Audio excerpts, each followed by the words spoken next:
ಹಾಸನ ವಿಧಾನ ಪರಿಷತ್ ಸದಸ್ಯ ಡಾಕ್ಟರ್ ಸೂರಜ್ ರೇವಣ್ಣರ ಹುಟ್ಟುಹಬ್ಬದ ಅಂಗವಾಗಿ ಚನ್ನರಾಯಪಟ್ಟಣದ ಮಾಧ್ಯಮಿಕ ಶಾಲಾ ಆವರಣದಲ್ಲಿ ನಡೆದಂತಹ ರಾಷ್ಟ್ರ ಮಟ್ಟದ ಪ್ರೊ ಕಬಡ್ಡಿ ಪಂದ್ಯಾವಳಿಯ ಮುಕ್ತಾಯ ಸಮಾರಂಭಕ್ಕೆ ಹರಿದು ಬಂದ ಜನಸಾಗರ ಹಾಗೂ ಗಣ್ಯರ ದಂಡು. ಬೆಂಗಳೂರು ಗ್ರಾಮಾಂತರ ಕ್ಷೇತ್ರದ ಸಂಸದ ಡಾಕ್ಟರ್ ಸಿಎನ್ ಮಂಜುನಾಥ್, ವಿಧಾನ ಪರಿಷತ್ ಉಪಸಭಾಪತಿ ಪ್ರಾಣೇಶ್, ಶಾಸಕರಾದ ಸಿಎನ್ ಬಾಲಕೃಷ್ಣ, ಎ ಮಂಜು ಸ್ವರೂಪ್, ಮಾಜಿ ಶಾಸಕರಾದ ವೈಎಸ್ವಿ ದತ್ತ, ಎಚ್ಕೆ ಕುಮಾರಸ್ವಾಮಿ, ಲಿಂಗೇಶ್, ಎಂಎಲ್ಸಿಗಳಾದ ಡಾಕ್ಟರ್ ವಿವೇಕಾನಂದ, ಸ್ನೇಹ ವೆಂಕಾಪುರೆ, ಅರುಣ್, ಸುಜಾ ಕುಶಾಲಪ್ಪ, ಜವರಾಯಿಗೌಡ, ಡಾಕ್ಟರ್ ಸೂರಜ್ ರೇವಣ್ಣ ಹಾಗೂ ಜೆಡಿಎಸ್ ಮುಖಂಡರು, ಕ್ರೀಡಾಸಕ್ತರು, ಡಾಕ್ಟರ್ ಸೂರಜ್ ರೇವಣ್ಣ ಅಭಿಮಾನಿಗಳು ಹಾಗೂ ಡಾಕ್ಟರ್ ಸೂರಜ್ ರೇವಣ್ಣ ಸಂಘಟನೆಯ ಪದಾಧಿಕಾರಿಗಳು ಇದೇ ವೇಳೆ ಉಪಸ್ಥಿತರಿದ್ದರು.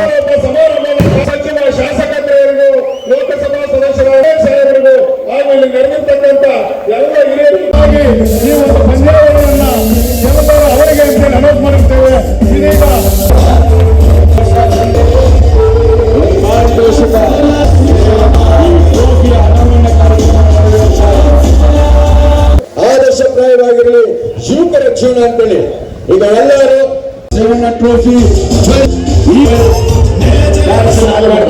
ನಂತರ ಅವರು ಚಿಕ್ಕಯ್ಯ ಎಂಬುವನನ್ನು ಮದುವೆಯಲ್ಲಿ ನಾವು ಏನು ಸಾಧನೆ ಮಾಡಿದೆ ಸತ್ರ ಆ ಸಾಲುಮರ ತಿಮ್ಮಕ್ಕನವರು ಲಕ್ಷಾಂತರ ಮರಗಳನ್ನು ನೆಟ್ಟು ಇತ್ತೀಚಿನ ದಿನಗಳಲ್ಲಿ ಅವರು ನಮ್ಮೆಲ್ಲಕ್ಕಂತ ಕನ್ಯಾದಿ ಗಣ್ಯರು ಹಾಗೂ ವೇದಿಕೆ ಮುಂಭಾಗದಲ್ಲಿರ್ತಕ್ಕಂಥ ಎಲ್ಲ ಕ್ರೀಡಾಪಟುಗಳು ಕೂಡ ಎಲ್ಲ ಸಹೋದರ ಸಹೋದರಿಯರಲ್ಲಿ ಹಾಗೂ ನನ್ನ ಚನ್ನರಾಯಪಟ್ಟಣದ ಎಲ್ಲ ಹಿರಿಯ ಜೀವ, ಪ್ರಕೃತಿ ಮಾತೆ, ಪ್ರಕೃತಿ ಜೀವ, ಇಡೀ ಕರ್ಮಭೂಷಣ ಎಲ್ಲ ಪ್ರಶಸ್ತಿಗಳನ್ನ ತೆಗೆದುಕೊಂಡಂತಹ ಮಾತೆಗೆ ತಾವೆಲ್ಲರೂ ಶ್ರದ್ಧಾಂಜಲಿಯನ್ನು ಅರ್ಪಿಸಬೇಕು.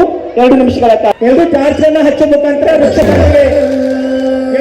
ಇಂಥ ಒಂದು ವ್ಯವಸ್ಥೆಗೆ ಪ್ರಾಮುಖ್ಯ ಒಂದು 38ನೇ ಜನ್ಮದಿನ ಆಚರಿಸಿರ್ತಕ್ಕಂಥ ನನ್ನ ನಿಂದ ಡಾಕ್ಟರ್ ಸೂರಜ್ ರೇವಣ್ಣನವರು ಮಾಡಿದ್ದಾರೆ. ಆಲೋಚನೆಯ ಈ 2000 ಕಬಡ್ಡಿ ಗೌರವ ಸೂರಜ್ ರೇವಣ್ಣ ಅವರ ಅನೇಕ ಬಂದು ಮಂಜಣ್ಣನವರು ಬೆಂಗಳೂರು ಬುಲ್ಸ್ ತಂಡವನ್ನು ಪ್ರತಿನಿಧಿಸಿ ಸೂಪರ್ ರೈಡರ್ ಆಗಿ ಒಂದು ವಿಷಯದಲ್ಲಿ ನಾನು ಬಹಳ ಅದೃಷ್ಟ ಮಾಡಿದ್ದೆ ಅಂತ ಹೇಳಕ್ ಬಯಸ್ತೇನೆ. ಎಲ್ಲರಿಗೂ ಈ ಜಗತ್ತಿನಲ್ಲಿ ಒಬ್ರು ತಂದೆ ಒಬ್ರು ತಾಯಿ ಇದ್ರೆ ನನಗೆ 2 ತಂದೆ 2 ತಾಯಿ ಅಂತ ಹೇಳಕ್ ಬಯಸ್ತೀನಿ.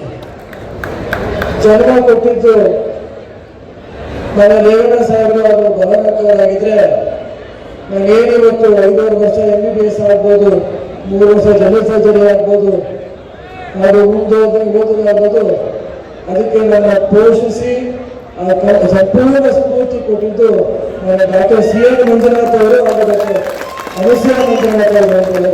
ಕಬಡ್ಡಿ ಪಂದ್ಯಾವಳಿಯನ್ನ ಗ್ರಾಮಾಂತರ ಪ್ರದೇಶದೊಳಗೆ ನಡೆಸಿ ಜನಸಾಮಾನ್ಯರ ಪ್ರೀತಿಗೆ ಪಾತ್ರರಾಗಿ ತಮ್ಮ 38 ವರ್ಷವನ್ನ ಪೂರೈಸಿರುವಂತಹ ಸೂರಜ್ ರೇವಣ್ಣರವರಿಗೆ ಪ್ರಾರಂಭಿಕವಾಗಿ ನಾನು ಆ ಭಗವಂತನಲ್ಲಿ ಒಳ್ಳೆಯದಾಗಲಿ, ಅವರಿಗೆ ಆರೋಗ್ಯವನ್ನು ಕೊಟ್ಟು ತಮ್ಮ ಭವಿಷ್ಯವನ್ನ ಉಜ್ವಲವನ್ನಾಗಿ ಮಾಡುವಂತ ಹಾರೈಸ್ತಾ ಪ್ರೋತ್ಸಾಹವನ್ನು ಕೊಡಬೇಕು ಮತ್ತು ಗ್ರಾಮೀಣ ಪ್ರತಿಭೆಗಳಿಗೆ ಹೆಚ್ಚು ಪ್ರೋತ್ಸಾಹ ಕೊಡಬೇಕು.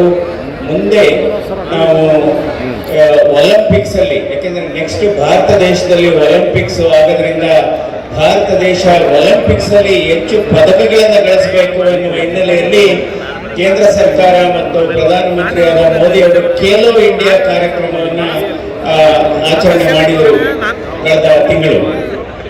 ಇವತ್ತು ನಮ್ಮ ದೇಶೀಯ ಕ್ರೀಡೆಗಳಲ್ಲಿ ಮೊದಲನೇ ಸ್ಥಾನದಲ್ಲಿ ಇರತಕ್ಕಂಥದ್ದು ಕಬಡ್ಡಿ ಟೂರ್ನಮೆಂಟ್ ಅಂತ ನಾನು ಹೇಳಬೇಕಾಗಿದೆ. ಕಬಡ್ಡಿ